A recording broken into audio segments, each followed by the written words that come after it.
Hi everyone, welcome to a new episode. Today it's time to talk about the 5 most asked questions when it comes to MS. Here we go.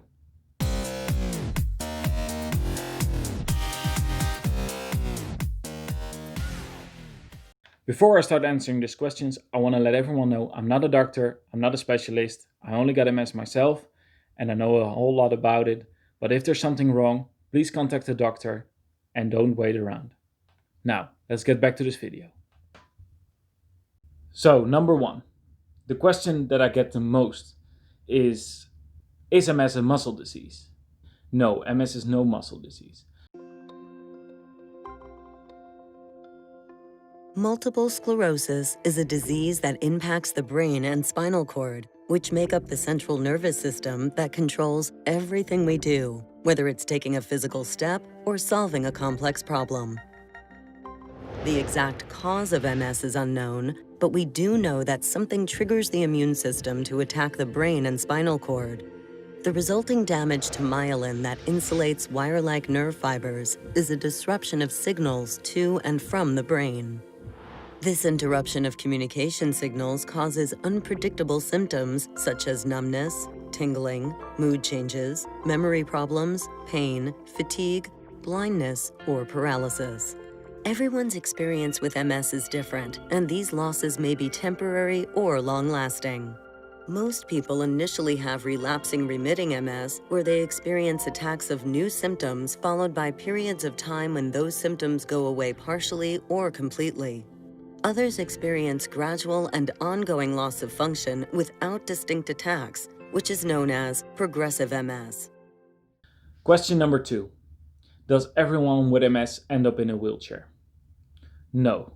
Luckily enough, not everyone with MS does end up in a wheelchair. Many people with MS remain able to walk, but there's also a group of people that might need some help with walking. This help can be occurring by using a cane or something else that helps them walk. A small number ends up not being able to walk anymore and ends up either in a wheelchair, or if they're in a really bad condition, they end up just laying in bed. Then you have the worst variation of MS. I didn't know this when I was diagnosed with MS, so my first thought was, how is this possible? I don't feel anything's wrong with my legs. I was having a really big back squat, I was running a lot, I was cycling, I could do everything. I didn't have any problems with walking. A year before I was diagnosed, I was even walking in Denmark with my father and a couple of friends, and we were hiking there for 3 or 4 days. There was nothing wrong with my legs, and later I found out that not everyone with MS is having problems with their legs. So that's something to keep in mind.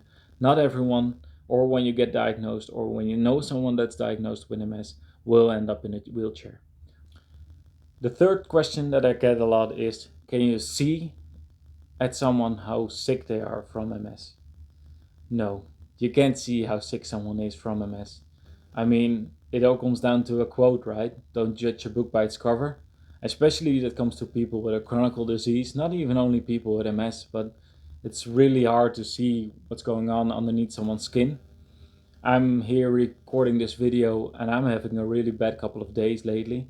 I need to, do a few steps back in order to get through the day. I'm a little bit more tired than I'm used to. The pain in my eyes is worse than it was before. And I know it will get better in a couple of days, but it always comes and goes as it pleases. Number 4. Does the medication make you better? Unfortunately, the answer is no. The MS medication doesn't make you better. It doesn't cure you. There is some medication when it comes to the side effect of the MS itself that you can get medication for, that it can be a little bit easier to bear, but there's no cure for the disease right now. There's no medication that can, make you better. There's a lot of different medication around that can help you from preventing getting new MS attacks, so to speak. So the only thing that the medication truly does to people with MS is preventing them from having a new attack. Having that said, there's one important thing to take in consideration. When people get medication to prevent them from getting new MS attacks, it's always a bit hard to say if the medication is working or not.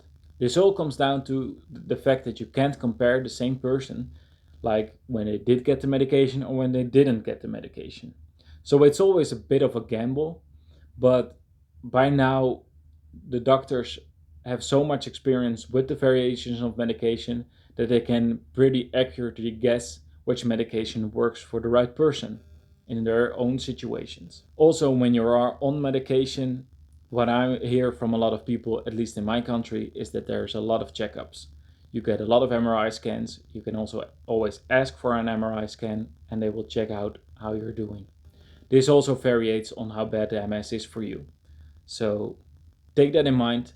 MS doesn't cure someone, only prevents them from getting new MS attacks. Number 5, and this is an important one. It's also a question that I do get a lot. Does MS run in the family? Genetics do increase the chance of having MS.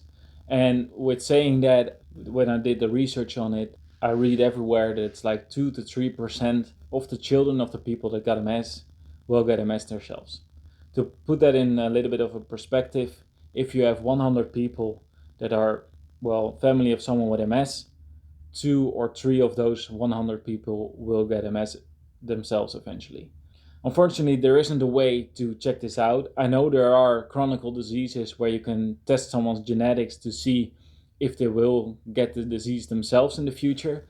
You can't do that with MS. They did a couple of research on it. They tested genetics. They found the same genetics from same persons, but then they didn't develop any MS symptoms at all.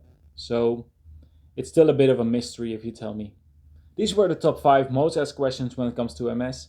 If you know there are any other questions that people ask you or someone around you, please put them in the comment section down below. Maybe I can answer them. And if there are enough, I can make another video about it. So you don't have to explain it all the time. You can just show people this video. I want to thank you all for watching. Please like and subscribe.